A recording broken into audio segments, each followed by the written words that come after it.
Judges chapter 1. Israel's failure to complete the conquest of Canaan. After the death of Joshua, the Israelites inquired of the Lord, "Who shall go up first for us against the Canaanites to fight against them?" The Lord said, "Judah shall go up. I hereby give the land into his hand." Judah said to his brother Simeon, "Come up with me into the territory allotted to me, that we may fight against the Canaanites. Then I too will go with you into the territory allotted to you." So Simeon went with him. Then Judah went up, and the Lord gave the Canaanites and the Perizzites into their hand, and they defeated 10,000 of them at Bezek. They came upon Adoni-Bezek at Bezek, and fought against him, and defeated the Canaanites and the Perizzites. Adoni-Bezek fled, but they pursued him and caught him, and cut off his thumbs and big toes. Adoni-Bezek said, 70 kings with their thumbs and big toes cut off used to pick up scraps under my table. As I have done, so God has paid me back. They brought him to Jerusalem, and he died there. Then the people of Judah fought against Jerusalem and took it. They put it to the sword and set the city on fire. Afterward, the people of Judah went down to fight against the Canaanites who lived in the hill country, in the Negeb and in the lowland. Judah went against the Canaanites who lived in Hebron. The name of Hebron was formerly Kiriath Arba, and they defeated Sheshai and Ahiman and Talmai. From there they went against the inhabitants of Debir. The name of Debir was formerly Kiriath Sepher. Then Caleb said, "Whoever attacks Kiriath Sepher and takes it, I will give him my daughter Achsah as wife." And Othniel, son of Kenaz, Caleb's younger brother, took it. He gave him his daughter Achsah as wife.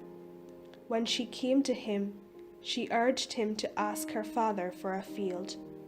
As she dismounted from her donkey, Caleb said to her, "What do you wish?" She said to him, "Give me a present. Since you have set me in the land of the Negeb, give me also Gulath-Maim." So Caleb gave her Upper Gulath and Lower Gulath.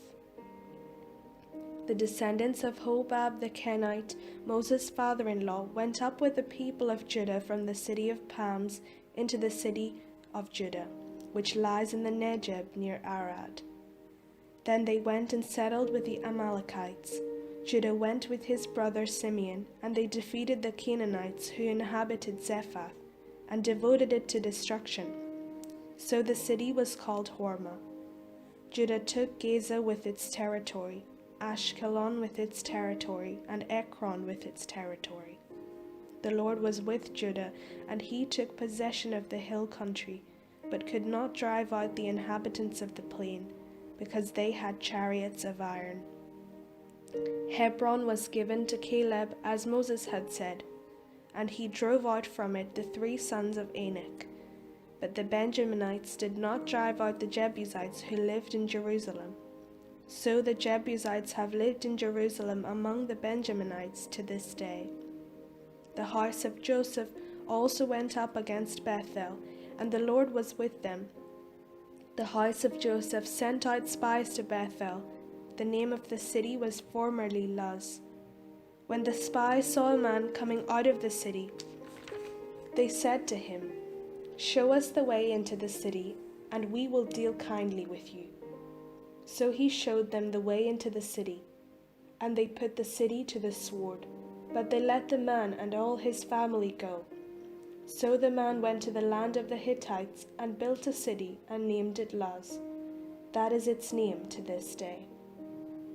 Manasseh did not drive out the inhabitants of Beth-Shean and its villages, or Tahanach and its villages, or the inhabitants of Dor and its villages, or the inhabitants of Ibleam and its villages, or the inhabitants of Migdol and its villages. But the Canaanites continued to live in the land. When Israel grew strong, they put the Canaanites to forced labor, but did not in fact drive them out. And Ephraim did not drive out the Canaanites who lived in Gezer, but the Canaanites lived among them in Gezer. Zebulun did not drive out the inhabitants of Kitron, or the inhabitants of Nahalol, or the Canaanites lived among them, and became subject to forced labor. Asher did not drive out the inhabitants of Akko, or the inhabitants of Sidon, or of Achlab, or of Aksib, or of Helba, or of Aphik, or of Rebhob. But the Asherites lived among the Canaanites, the inhabitants of the land, for they did not drive them out.